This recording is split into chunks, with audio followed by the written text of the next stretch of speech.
Students, हम इस video में सीखने वाले हैं रिएक्ट में इंपोर्ट और एक्सपोर्ट।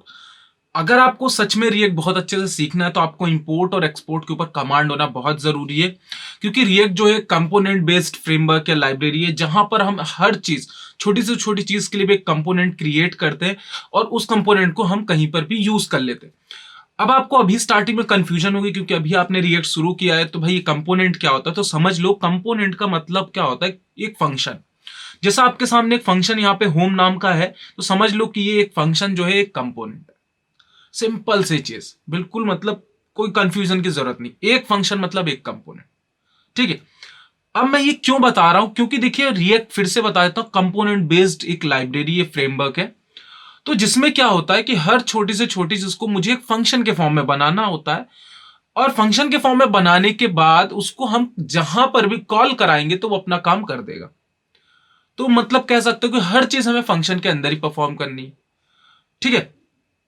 अब इसके बाद मैं आपको बताता हूं कि भाई करते कैसे इंपोर्ट एक्सपोर्ट। मैंने आपको प्रीवियस वीडियो में समझाया था जेएस और जेएसएक्स के बीच में क्या डिफरेंस है और क्या यूज करना चाहिए। तो चाहे आप डॉट जेएस यूज कर लो, चाहे जेएसएक्स यूज कर लो। मैं थोड़ा सा इसको जूम इन करता हूं और मैं आपको दिखाता हूं जो मैंने फोल्डर स्ट्रक्चर पार्ट 3 वीडियो में बताया था। उस वीडियो के लिए मैंने देखिए फोल्डर स्ट्रक्चर में क्या किया था कि सबसे पहली चीज, जितनी भी आपकी इमेजेस थी या फिर जितनी आपकी ऑडियो वीडियो स्टाइल थी उसको मैंने कैसेट के अंदर रखा। कंपोनेंट्स के अंदर मैंने वो चीज रखी जो कि कंपोनेंट है। कंपोनेंट मतलब एक फंक्शन है जो कि हर पेज में कंपलसरी, क्योंकि देखिए जब आप HTML CSS के ऊपर काम करते हो तो आपको हर पेज के लिए एक नया हेडर, नया फुटर, मतलब हर पेज में बनाना पड़ता है। बट रिएक्ट में ऐसा करने की जरूरत नहीं। एक बार आपने हेडर बना लिया, एक बार आपने फुटर बना लिया, या फिर कुछ ऐसी बटन्स जो सारे प्रोजेक्ट में आप यूज करने वाले हो, तो इस तरीके की चीजें जो बार बार यूज होने वाली है उसको हम कंपोनेंट्स में कर लेते हैं। और पेजेस के अंदर क्या आता है, जैसे कि हम लोग काम करते हैं यहाँ पे main dot about dot JS, ठीक है। ये देखिए add to cart dot JS, अगर प्रोडक्ट होता तो प्रोडक्ट डॉट जेएस। तो ऐसी चीजों को मैंने एक पेज के अंदर रख लिया। और अभी मैंने यहाँ पे आपको जेएस यूज करना, सबसे पहले मैं जेएस से एग्जांपल दिया था। बट इसकी जो पहले वाली वीडियो थी कि हमें क्या यूज करना चाहिए, तो देखिए होम में मैंने क्या यूज किया, जेएसएक्स। और जैसे ही आप यहाँ पे जेएसएक्स देखेंगे तो आप जैसे ही इंडेक्स डॉट जेएसएक्स लिखते हैं तो आप रिएक्ट का लोगो देखते हैं। यहाँ पे इंडेक्स डॉट जेएस में जेएस का लोगो है, यहाँ पे इंडेक्स डॉट जेएसएक्स में क्या है, रिएक्ट का लोगो है। तो मेनली हमें रिएक्ट में डॉट जेएसएक्स ही यूज करनी चाहिए क्योंकि रिएक्ट के लिए वही बनाया गया है। इतनी चीज समझ में आई। अब मान लो हम इंडेक्स डॉट जेएसएक्स में काम करते हैं। अब देखिए डॉट जेएस और जेएसएक्स बनाने में फर्क नहीं पड़ता, बस वो फाइल आपको उस नाम की होती है जो रिएक्ट के लिए बनाई है। अब सपोज मैं क्या करता हूं कि मैंने यहां पे एक फंक्शन बनाया, थोड़ा साइड में छोटा कर लेते हैं, एक मैंने फंक्शन बनाया। इसी फंक्शन को मैं कहूंगा एक कंपोनेंट है, ठीक। अब मैं चाहता हूं कि जब मैं किसी एक फाइल के अंदर, ध्यान से समझना, जब मैं किसी एक फाइल के अंदर एक से ज्यादा फंक्शन बनाता हूं, ध्यान से समझना, जब मैं एक फाइल के अंदर एक से ज्यादा फंक्शन बनाता हूं, ध्यान से समझना, उस सिचुएशन में हमें क्या करना होता है। जैसे सपोज यहां पे लिखता हूं रिटर्न। अब ये जेएसएक्स का सिंटेक्स है, धीरे धीरे आप सीख जाओगे लिखना। रिएक्ट हमेशा एक सिंगल ही, मतलब कह सकते हो एक पेरेंट के अंदर ही सारी चीज आएंगी, एक से ज्यादा पेरेंट नहीं होना चाहिए एक फाइल के अंदर। जैसे मैं यहां लिखता हूं दिस इज हेलो कंपोनेंट, और यहां पे लिखता हूं this is home component, this is home component. अब मैं ऐसी चीजें, मैंने दो फंक्शन देखी, जब हम दो फंक्शन या दो कंपोनेंट एक साथ किसी फाइल के अंदर क्रिएट करते हैं तो उस समय हमें क्या यूज करना होता है वो समझो। उस समय हमें यूज करना होता है एक्सपोर्ट। उस समय हमें क्या यूज करना पड़ता है, एक्सपोर्ट। और यहां पे इस तरीके से आपको लगाना होगा कर्ली ब्रेसेस, और इसके अंदर लिखोगे पहले आप होम और दूसरे में लिखोगे आप हेलो, ठीक है। और एक चीज और ध्यान रखना कि हमेशा रिएक्ट में कंपोनेंट या फंक्शन का पहला लेटर कैपिटल में रखना, कैपिटल में रखना बहुत इंपॉर्टेंट है, ठीक है। अब यहां पे ये जो चीज मैंने की है, ये चीज होती है एक्सपोर्ट। बट किस तरीके का एक्सपोर्ट, नेम्ड एक्सपोर्ट। दो तरीके से रिएक्ट में इंपोर्ट और एक्सपोर्ट होता है। अगर ध्यान से समझना, डिपेंड ऑन द सिचुएशन।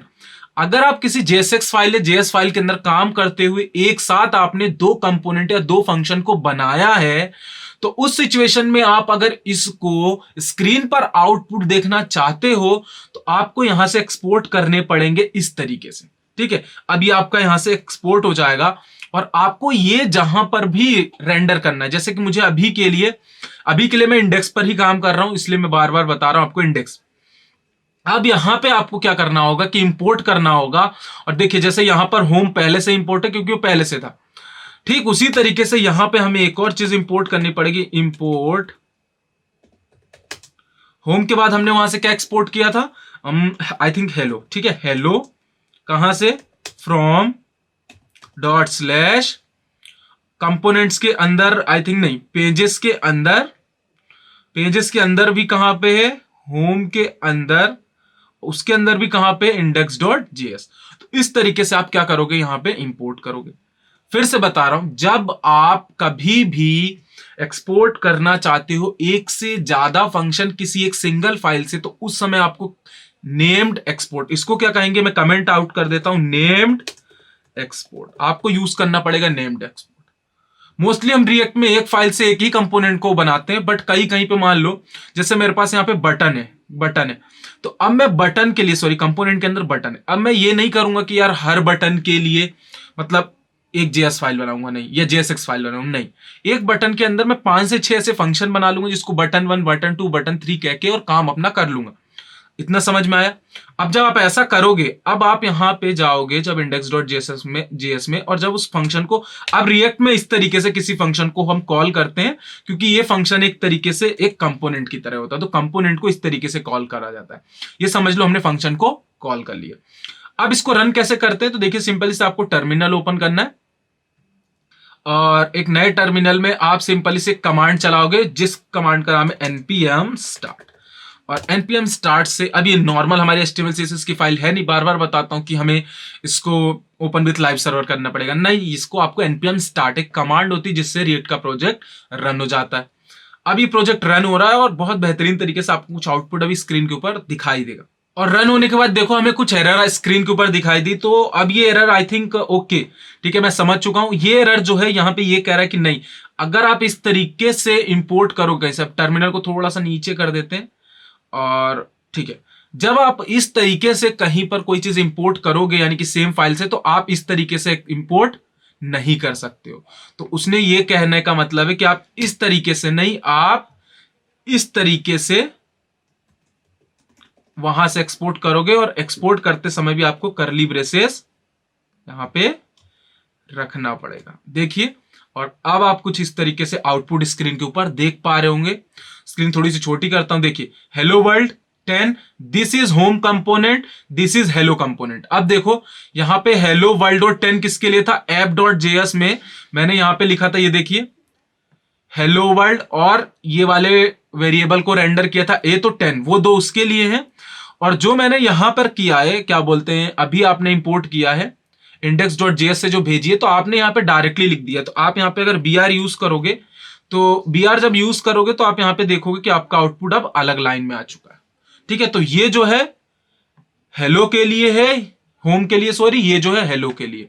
तो अगर आप कभी चाहते हो कि किसी एक फाइल के अंदर एक से ज्यादा फंक्शन बना के उसको कॉल कराना चाहते हो, तो आपको एक्सपोर्ट नेम करना पड़ेगा, यानी नेम्ड एक्सपोर्ट करना पड़ेगा। और ठीक वहीं पर आपको जहां पर भी उस चीज को यूज करना है, वहां पे आपको नेम्ड इंपोर्ट करना पड़ेगा। और आपको स्क्रीन पे एरर दिखाई, क्योंकि अगर मैं डायरेक्टली ऐसे कुछ कर देता लिख के, तो आपको एरर नहीं दिखाई देती, हो सकता है कभी आपसे आगे गलती हो गई होती। तो हमने ये क्या सीखा, नेम्ड एक्सपोर्ट कैसे करते हैं और इंपोर्ट कैसे करते हैं रिएक्ट में।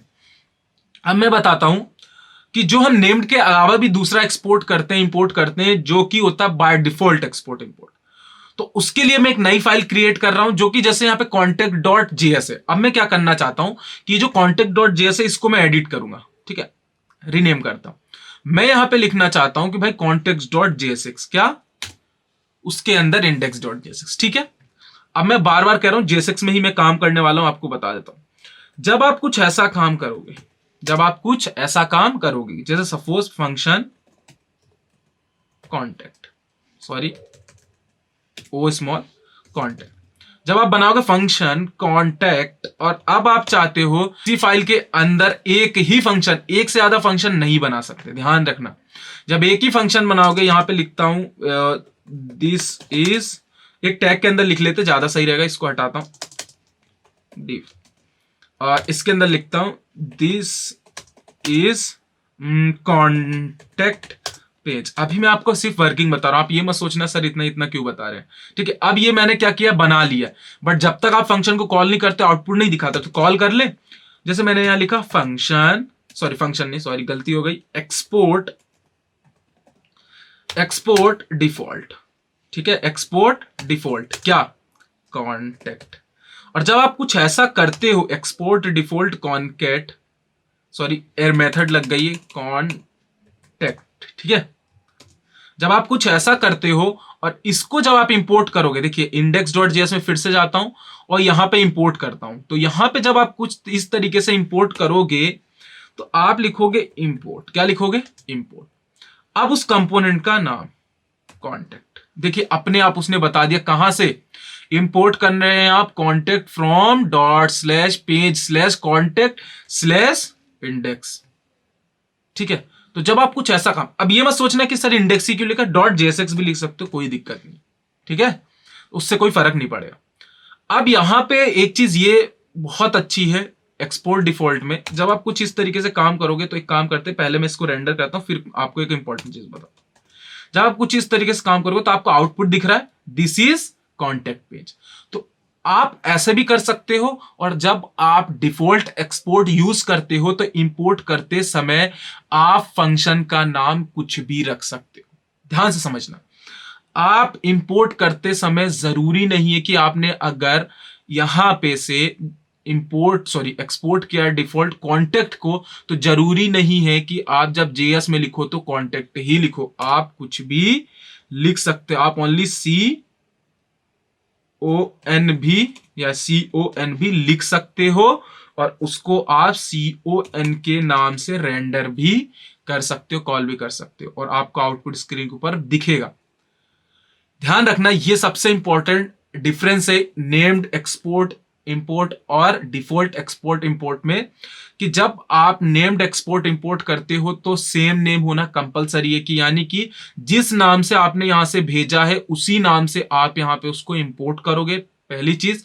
दूसरी चीज कि जब आप बात काम करते हो ऐसे कंपोनेंट्स में जहां पे आप एक सिंगल फंक्शन को ही क्रिएट कर रहे हो, तो उस सिचुएशन में आप यहां पे जो भी एक्सपोर्ट डिफॉल्ट करते हो तो यहां पे जरूरत नहीं होती है कि सेम नाम वही लिखो जो यहां पे आपने लिखा है, बिल्कुल यहां पे आपने यहां पे लिखा है, तो ऐसा कंपलसरी नहीं है। तो डिफॉल्ट एक्सपोर्ट का ये फायदा होता है क्योंकि यहां पे एक सिंगल फाइल होती है, तो वो समझ जाता है कि आप इसी फंक्शन को यहां से भेज रहे हो तो वहां निकालना या कॉल करना चाहते हो। आई होप आपको यहां से इंपोर्ट एक्सपोर्ट अच्छे से समझ में आ गया होगा। एक चीज और बता देता हूं आपको इंपोर्ट एक्सपोर्ट के बारे में। मान लीजिए अब मैं बात करता हूं सीएसएस की, सीएसएस लगाना हुआ तो कैसे इंपोर्ट एक्सपोर्ट होगा, ठीक है। जैसे मैं जाता हूं एसेट्स के अंदर जाता हूं स्टाइल्स के अंदर, यहां पे एक फाइल क्रिएट करता हूं, सपोज मैं नाम देता हूं उसका index.css, ठीक है। अब ये चाहते हो कि इस index.css को आप यूज करना चाहते हो, तो आपको देखिए पहला तो ये है कि आप उसको यूज करना चाहते हो तो जहां पे भी यूज करना है, मान लो आपको कॉन्टेक्ट के अंदर करना है या हाँ, तो आप इसको ऊपर यूज कर लोगे, ठीक है। कैसे, देखिए सॉरी आप इसको यहां पे यूज कर सकते इंपोर्ट, ठीक है। क्या यूज करना है आपको, CSS, तो आप लिखोगे डॉट स्लैश, ठीक है। आप यहां से लिखोगे डबल डॉट स्लैश, एक स्टेप बाहर गए। अब आप यहां पे दिख रहा है आपको कुछ जिसके अंदर CSS नहीं है, तो एक स्टेप और बाहर गए। अब आपको कुछ एसेट दिख रहा है, एसेट्स के अंदर आपको दिख रहा है स्टाइल्स, उसके अंदर आपको दिख रहा है यहां पे index.css। तो इस तरीके से आप काम कर सकते हो। अब जो भी आप स्टाइल वहां लगाओगे, सपोज मान लो कि मैं लगाता हूं वहां पे स्टाइल, जैसे इसको आप आईडी दोगे, जैसे आईडी दिया आपने, इसको कहा S, तो अब अगर आप यहां पे जाओगे और स्टाइल्स के अंदर index.css में जैसे ही आप उसको लिखोगे #s और लिखोगे फॉन्ट साइज 48px और आप यहां पे कुछ आउटपुट में चेंजेस देख रहे होगे, आपको दिख जाएगा कि भाई हाँ कॉन्टेक्ट वाले में CSS लग गई। सबसे जरूरी इंपोर्ट एक्सपोर्ट ही है। ध्यान से समझ गए मैंने क्या कहा कि मैं जा रहा हूं इंडेक्स डॉट सॉरी स्टाइल्स के अंदर, वहां मैंने एक फाइल क्रिएट की CSS की, और उस फाइल को मैं जहां पर भी लगाना चाहता हूं वहां पे मैंने इस तरीके से इंपोर्ट कर लिया। तो सबसे जरूरी अगर कोई चीज है तो वो है रिएक्ट में इंपोर्ट एक्सपोर्ट, वही समझना हमें आना चाहिए।